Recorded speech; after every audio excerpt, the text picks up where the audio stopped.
Selamat pagi Bapak Ibu dan saudara-saudaraku, salam sejahtera bagi kita sekalian. Apa kabar pagi ini? Harapan saya kita semua sudah bangun dengan sehat, penuh sukacita dan damai sejahtera, selalu semangat dalam anugerah Tuhan kita Yesus Kristus. Semoga Roh Kudus yang akan memandu kita untuk membaca dan merenungkan firman-Nya yang pagi ini kita akan baca dari Efesus pasal 5 ayat 18 sampai 21 demikian. Dan janganlah kamu mabuk oleh anggur, karena anggur menimbulkan hawa nafsu, tetapi hendaklah kamu penuh dengan roh. Dan berkata-katalah seorang kepada yang lain dalam mazmur, kidung puji-pujian dan nyanyian rohani. Bernyanyi dan bersoraklah bagi Tuhan dengan segenap hati. Ucaplah syukur senantiasa atas segala sesuatu dalam nama Tuhan kita Yesus Kristus kepada Allah dan Bapa kita. Dan rendahkanlah dirimu seorang kepada yang lain di dalam takut akan Kristus. Hidup dipimpin oleh Roh. Saudara-saudaraku, para pendengar renungan pagi yang dikasihi Tuhan, salah satu kekuatan hidup orang percaya untuk bersaksi di tengah-tengah dunia ini dalam kehidupannya adalah dipenuhi oleh Roh Kudus. Sebab orang yang hidup dipimpin oleh Roh Allah akan nyata dalam kehidupannya sehari-hari. Salah satu yang secara khusus diberi perhatian Rasul Paulus dalam teks yang kita baca pagi ini sebagai perbuatan yang dipakai sebagai perbandingan antara orang yang dipenuhi oleh Roh adalah kebiasaan bermabuk-mabukan. Menurut Paulus, orang yang mabuk membiarkan dirinya dikuasai oleh hawa nafsu yang memabukkan. Sebab kebiasaan itu mendatangkan banyak kejahatan. Satu perbuatan yang dikendalikan hawa nafsu bukan penguasaan diri. Paulus mengatakan janganlah kamu mabuk oleh anggur, tetapi hendaklah kita hidup dipenuhi Roh Allah dan dipimpin olehnya. Dipenuhi Roh Kudus bukanlah melakukan sesuatu yang supranatural atau berbahasa-bahasa lain. Sebagai bukti seseorang dipenuhi Roh Kudus, bukan itu saudara sekalian.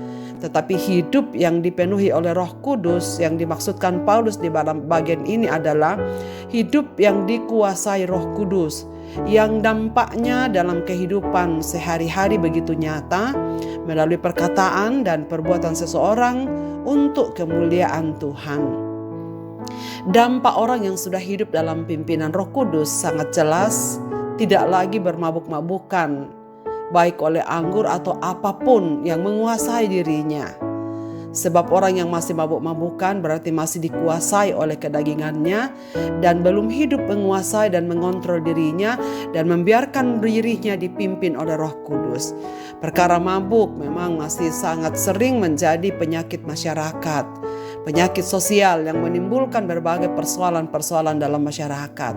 Paulus mengatakan bahwa perbuatan-perbuatan seperti ini menunjukkan orang itu masih dikuasai oleh hawa nafsunya dan bukan dikuasai oleh Roh Kudus. Selanjutnya Paulus menjelaskan ciri orang-orang yang dipenuhi oleh Roh Kudus dalam bagian ini. Yang pertama, hidupnya memiliki percakapan yang saling membangun. Berkata-katalah seorang dengan yang lain. Ini menunjukkan bahwa orang yang hidup dipimpin oleh Roh dapat diketahui dari perkataan-perkataannya yang membangun sesamanya. Bukan menyakiti, bukan menyinggung atau melemahkan semangat orang lain. Apalagi menggosipkan dan menceritakan keburukan-keburukan orang lain. Bagi Paulus, perkataan seseorang yang sangat menunjukkan jati dirinya.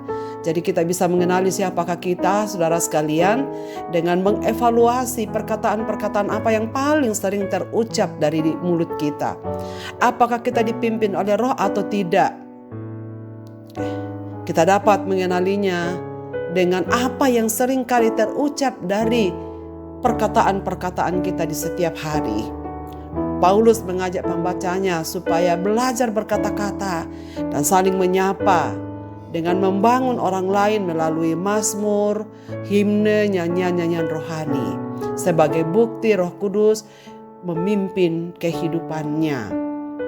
Yang kedua, ciri orang yang dipimpin oleh Roh Kudus adalah bernyanyi dan bersorak bagi Tuhan. Rupanya kerinduan seseorang untuk bernyanyi, bersorak, memuji Tuhan itu bukanlah lahir dari diri sendiri, tetapi salah satu bukti bahwa Roh Kudus itu sedang bekerja dalam hidup kita, yang mengingatkan kita untuk perlu bukan hanya berkata-kata membangun dengan sesama kita, tetapi juga hubungan kita dengan Tuhan yang dipenuhi kerinduan yang besar untuk bernyanyi, untuk bersorak bagi Allah, membangun hubungan yang pribadi dengan Dia, berkomunikasi secara pribadi tentang bagaimana kita mengagumi perbuatan-perbuatan Tuhan di dalam kehidupan kita secara pribadi. Ada puji-pujian yang disampaikan kepada Allah. Orang yang dipimpin oleh Roh Allah akan bernyanyi bagi Allah, akan menyadari betapa sempurna kebaikan Allah atas hidupnya, atas anugerahnya yang melimpah, agar iman yang diberikan Tuhan kepada kita melalui firman-Nya menjadi dasar kita untuk menaikkan puji-pujian, syukur, hormat kita dan sembah kita kepada Tuhan. Ada kerinduan dari batin kita yang terdalam untuk selalu memuji Tuhan, memuliakan Tuhan dan mengagumi segala kebaikan-kebaikannya yang tak pernah berhenti di dalam hidup kita. Persembahan nyanyian syukur kepada Tuhan. Dan yang ketiga, bukti seseorang dipenuhi Roh Kudus adalah mengucap syukur atas segala sesuatu. Saudara-saudara, orang yang mengucap syukur adalah orang yang benar-benar menyadari bahwa Tuhan itu baik. Tuhan melakukan segala perkara atas hidupnya. Diakui bahwa Tuhan tidak akan pernah melakukan yang tidak baik, tetapi Tuhan akan selalu melakukan yang terbaik bagi umat-umatnya. Ucapan syukur itu lahir karena kesadaran bahwa sampai di sini Tuhan tetap memimpin dalam kesetiaan, dalam kerja, dalam keluarga, dalam persekutuan, di dalam segala sesuatu yang kita lakukan dalam hidup ini. Apapun, kata Paulus, dalam segala sesuatu, apapun yang terjadi. Kadang-kadang saudara sekalian seringkali sulit untuk mengucap syukur ketika kita mengharapkan sesuatu yang belum terjadi, atau seolah-olah bertentangan dengan apa yang kita harapkan. Saudara-saudaraku, baik kita sadari, mengucap syukurlah dengan apa yang ada. Mengucap syukur yang Tuhan sudah buat sampai pada hari ini, karena kasih-Nya tidak pernah berhenti dalam hidup kita. Itulah dasar orang-orang yang dipenuhi oleh Roh Kudus untuk selalu merasakan bahwa Tuhan itu baik, sehingga ucapan syukur akan senantiasa dipersembahkan baginya setiap waktu. Kemudian yang terakhir dalam teks ini, Paulus mengatakan orang yang dipenuhi oleh Roh Kudus itu akan dapat merendahkan diri seorang terhadap yang lain. Saudara-saudaraku, musuh orang Kristen adalah ketika tidak bisa merendahkan diri terhadap sesamanya. Akan selalu merasa dirinya lebih baik, patut dihormati, patut dihargai, meninggikan diri, sombong, dan lain-lain. Dan konsep merendahkan diri bagi Rasul Paulus ini sangat penting. Karena itu dalam surat-suratnya kurang lebih dari 20 kali ia mengucapkan kalimat ini. Rendahkan dirimu seorang kepada yang lain. Sebagai bukti seorang telah hidup dipimpin oleh Roh Kudus. Sebab adanya kesadaran tidak ada perbedaan kedudukan dan tingkatan setiap orang di hadapan Tuhan. Dan tidak perlu kita menunggu orang untuk menjunjung tinggi, mengangkat kita, menghargai kita. Sebaliknya, Paulus justru mengatakan merendahkan diri kepada orang lain, menghargai, menghormati, dan menjunjung tinggi orang lain. Akibatnya kita dapat merendahkan diri seorang kepada yang lain hanya jika Roh Kudus berkarya dalam kehidupan kita. Hanya dengan kerendahan hatilah saudara sekalian ada pelayanan yang tulus yang dapat dilakukan oleh Allah bagi Allah dan sesama kita. Saudara-saudaraku, apakah bukti kita telah menjadi milik kepunyaan Allah? Bukti yang hakiki adalah kita dipenuhi oleh Roh Kudus yang memimpin setiap orang percaya dalam menguasai dan mengontrol diri, menggunakan percakapan-percakapan yang membangun orang lain, menggunakan mulut untuk memuji dan memuliakan Tuhan, mengucap syukur dalam segala perkara dan merendahkan diri satu terhadap yang lain. Saudara-saudaraku, kita hidup dalam waktu Tuhan. Meskipun kita tidak tahu apa yang akan terjadi di masa yang akan datang, tetapi kita tahu dengan pasti bahwa tangan Tuhan memimpin kita. Oleh karena itu kita tak perlu takut dan cemas menghadapi hari esok. Bagian kita adalah menyerahkan diri kepada Tuhan agar Ia senantiasa memimpin hidup kita. Marilah kita berdoa. Bapa di sorga, terima kasih banyak untuk firman-Mu yang mengingatkan kami pada pagi ini. Kami bersyukur bahwa Roh-Mu yang akan memimpin hidup kami. Jika bukan Roh Kudus yang akan memimpin kami tidak akan mungkin melakukan perkara-perkara rohani dalam kehidupan ini.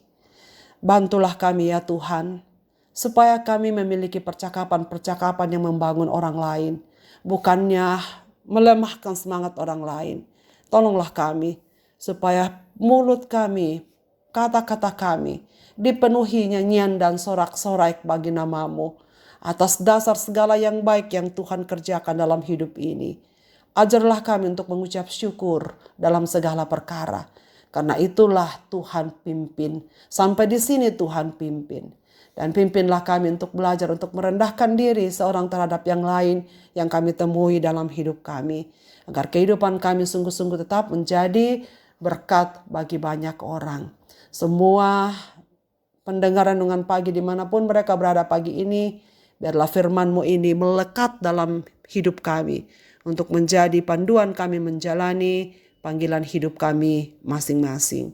Ke dalam tangan kasih-Mu ya Tuhan, kami serahkan hidup ini. Di dalam Kristus Tuhan kami berdoa. Amin. Selamat beraktivitas Bapak, Ibu, dan saudara-saudaraku. Tuhan Yesus memberkati kita sekalian.